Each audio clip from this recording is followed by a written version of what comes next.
How's it going, Coach White? David Cloninger with the Charleston Post and hmm Courier. Welcome to Columbia. Just how did this job come about? Coach Beamer said that you were kind of in demand. So, what made South Carolina stand out as the place you wanted to be? I got you. First, I want to obviously start out without a doubt thanking Coach Beamer for showing the interest in me as a defensive coordinator here at University of South Carolina. Very honored, very grateful for this opportunity. I do believe that things are meant to be. I mean, things are always meant to be. I think that it's one of those things where me and my family are still trying to come to grips to it. Come to grips with this thing. Saturday was a very exciting day for us when we got named the defensive coordinator here. But I told the defense yesterday, that Saturday was a very exciting day. But when I came to work on Sunday, I came to work on today. Obviously, now I'm motivated. Now I'm fueled to get to work. I truly believe this is a great place. It's a great university with a great tradition. But we're very excited about it.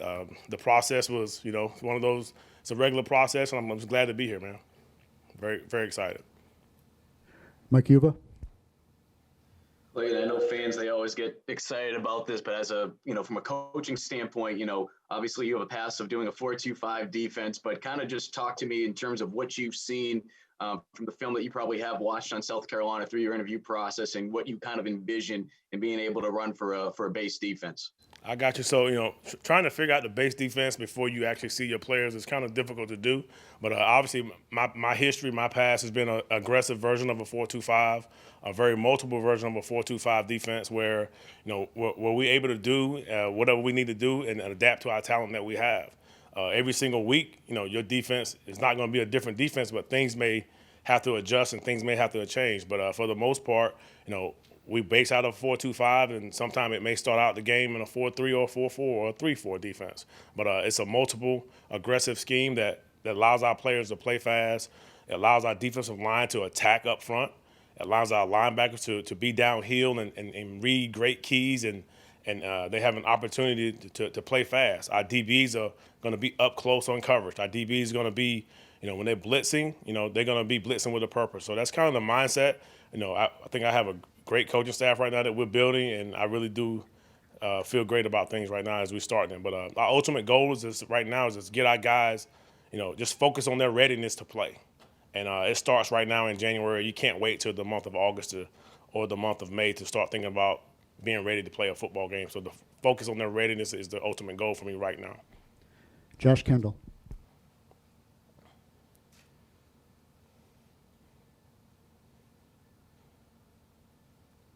Josh, you're on mute.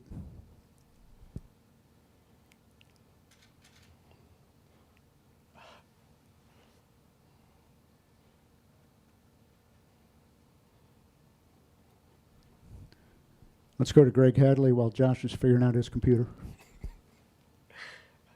Hey, Coach. Greg Hadley with the State Newspaper.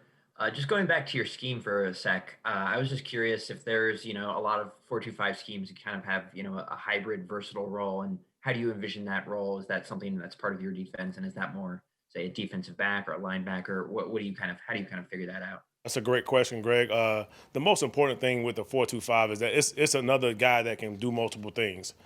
So as we're going through the process right now, evaluating the roster, I'm asking that question: Can he run? Can he hit? Can he cover? What kind of cover guy is he? So Coach Peterson, Coach Rocker are obviously the ones that's been here in the past, that's here right now, and those guys have been phenomenal in regards to just giving me information, making me feel however I'm feeling about if I can my defense will adjust here, but it's looking pretty good right now. But that guy has to be a player that can do multiple things, and I'm still learning names, but I'm starting to feel good. We got a couple of tags on our defense that slid underneath that nickel spot that I'm excited about to see.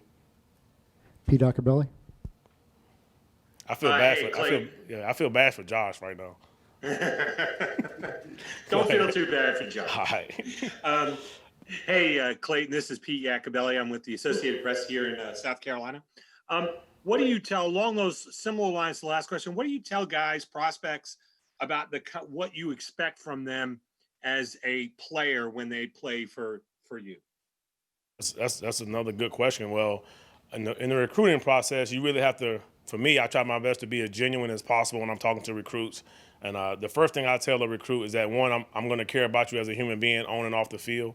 Number two, is I'm going to teach you the game of football. You're going to learn from day one to day, with your last day here. I'm going to teach you football every single day to where you maximize your potential as a student athlete. And the last thing is, every single day as a human being, as a football player, I want us to improve in something. So those are the three things that I kind of that's kind of my philosophy as a person, as a football coach, so I can be as natural as possible. But those are the three things that I want to make sure a recruit knows who I am, and when they come here, that's the focus for their career. Eric Boynton.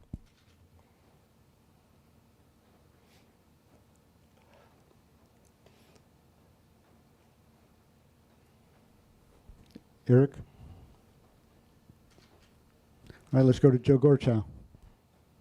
Hi, Coach. Joe Gorcha, WIS News 10 here in Columbia. Hope you're doing well. You mentioned you want this defense to be aggressive, but this is also a unit that perhaps needs a boost in confidence in its mentality for how it's played the last couple of seasons. So I'm curious, how do you infuse confidence with your aggressive scheme? Well, the first thing you have to do, you have to get them in the building as much as possible as a unit, and as position groups, and the teaching begins. All right, so talking in words and slogans and all those things don't really do anything. I mean, they look good and it sounds good, but the first thing you got to start doing is getting them in the building and make sure they understand the mindset that we have to have as a football player at this level. It is a coach me coach attitude. It is get in the building, let's talk about football. And it starts from day one, which is, for us, it'll probably start next week. That's kind of the goal for me, is on Monday, let's start going. That's how you get confidence in any defense. And I hope that's the right answer, but I know that is the answer for this defense. But there's no words, there's no speeches right now at this moment. I can say whatever I want to say right now, but if they don't know what they're doing on the field, they're not going to be confident. Colin Taylor. Clayton, kind of going back to recruiting, when you evaluate any position on your defense, just what kind of players are you looking for? And are there any qualities that stand out more to you on the recruiting trail than others? Yes, there's a couple things, man. Obviously, each position has a specific criteria that you have to abide by. But most importantly, for a football player itself, I look for his size, his toughness, and his instincts. What kind of football player is he? What's his size? Is he a big kid? Is he a small kid? That don't mean that I'm taking one or the other. But what is his size? How tough is he? How mentally tough is he? How physically tough is the kid?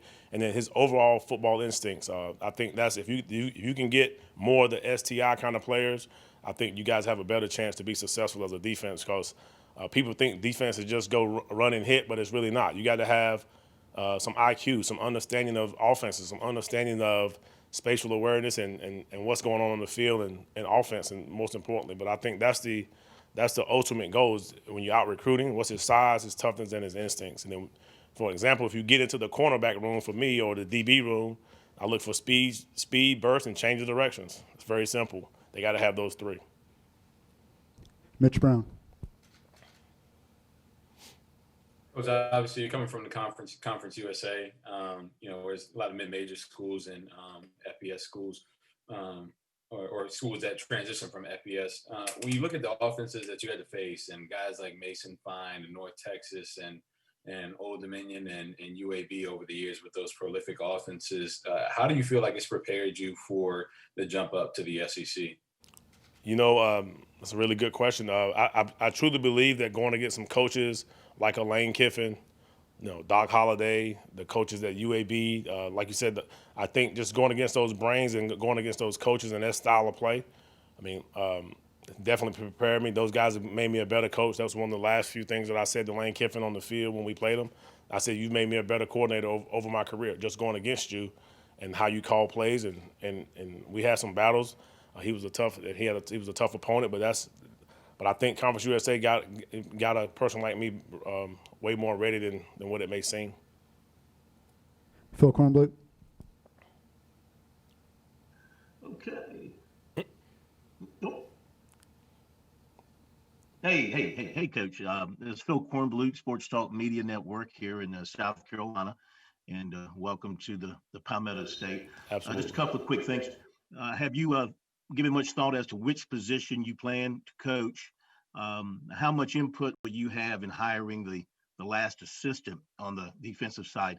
And as far as you personally on the field, coaching a game, do you like to be on the sideline, very much hands-on, or do you prefer to be up in the booth?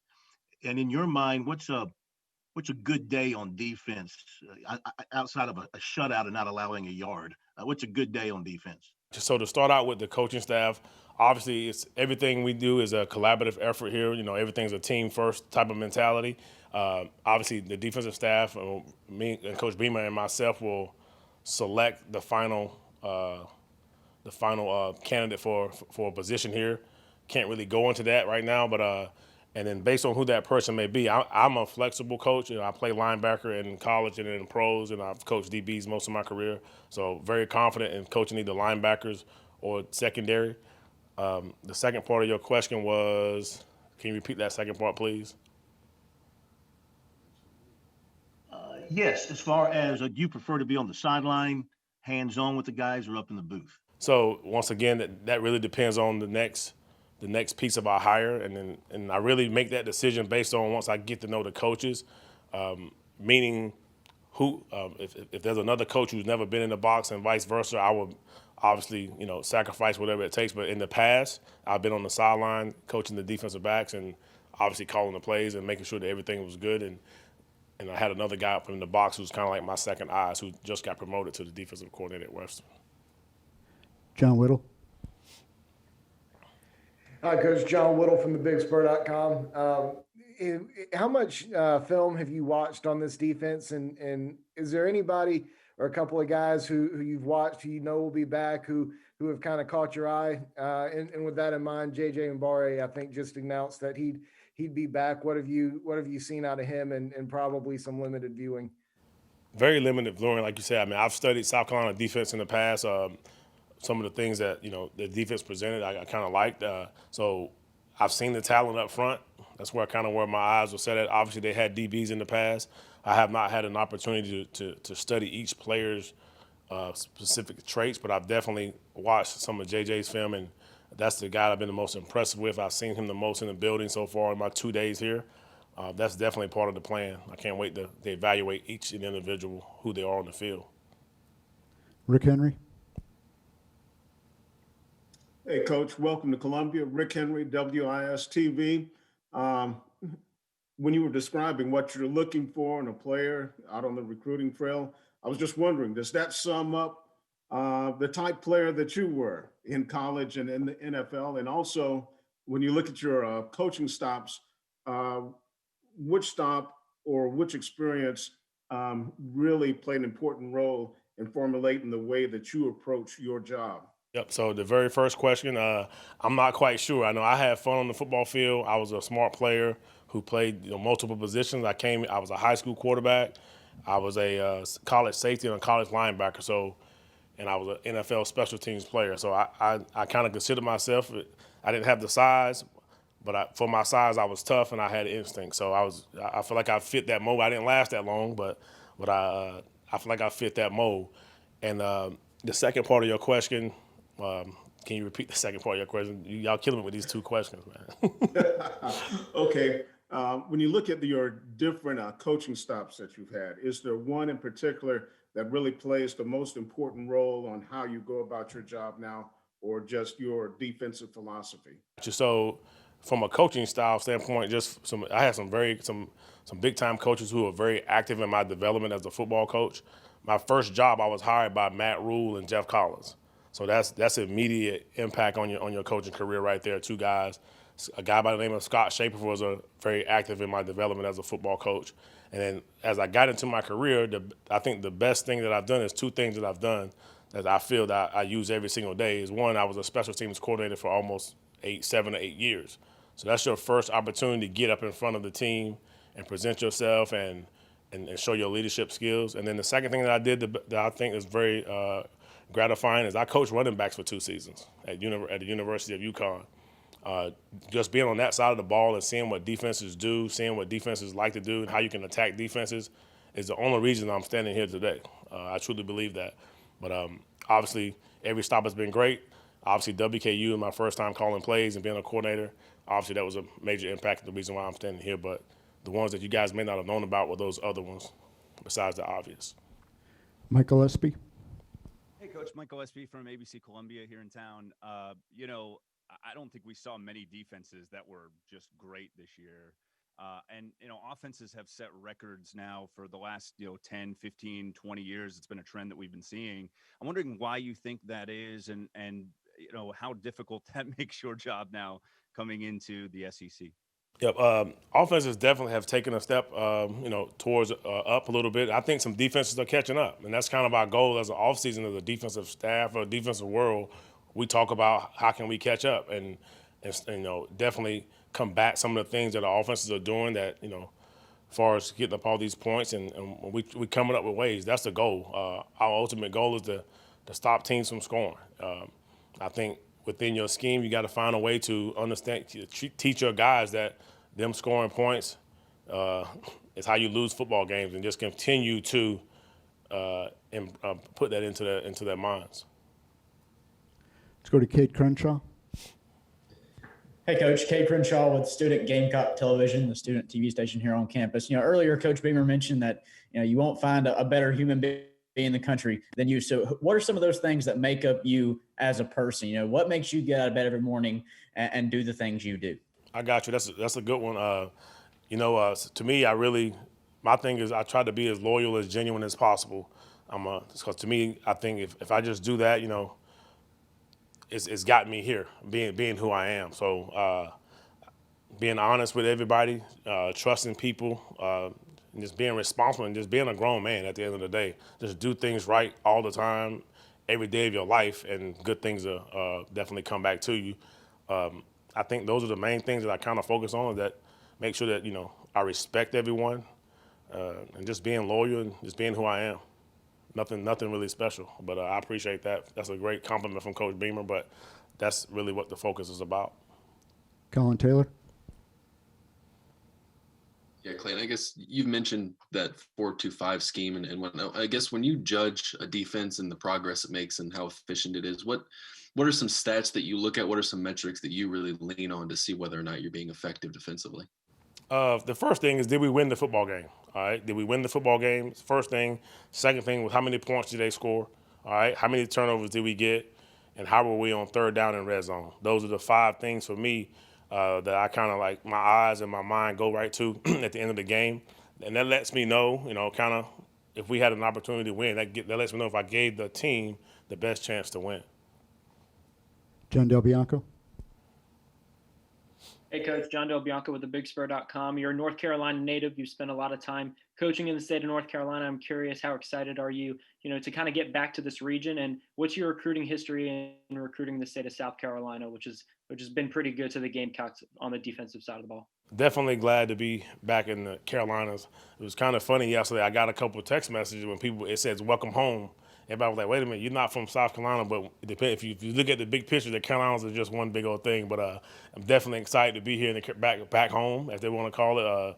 As far as recruiting in South Carolina, I would say probably 8-9 years in the state of South Carolina of total recruiting of all my stops. So we all know this is a talent-rich state that definitely produces some big-time college players and plenty of NFL football players. Scott Eisberg. Hey, Scott Eisberg at Channel 4 down in Charleston. Saw a tweet yesterday from Stephen Duncan's dad saying basically, what you sent him when Stephen broke his foot, and it said that that's the kind of man that Gamecock football is getting, or something to that order. Is that the kind of guy you are? Are you kind of the compassionate coach, or are we going to see you on the sideline just chewing out guys and in their face and rough and tumble on the sidelines? I guess that tweet, I kind of didn't. I forgot that I did that. That definitely, touched me a little bit when I saw it. I was like, wow, that you never know when you do something like that what it's going to mean for someone and them. So obviously, when Stephen got hurt, and Stephen was one of my favorite players on the football team at the time. I don't know what it was. I just love Stephen Duncan. And then my son, I asked him one day, "Who's your favorite son?" He said Stephen Duncan, and we never had that conversation. So when Stephen had his surgery, I just felt like it was the right thing for me to do, is to reach out to his father, just let him know that we were thinking about him. But I think that's far as that's really who I am, So you never know. One of these days, I'm probably gonna be texting one of you guys something random one day, and hopefully we build that great relationship to where, make sure we understand this is college football. This is the life we chose, and you never know what's going to happen. Last question goes to Eric Boynton. Yeah, hi, Coach. Eric Boynton with the Spartanburg Herald Journal. You just touched on recruiting. You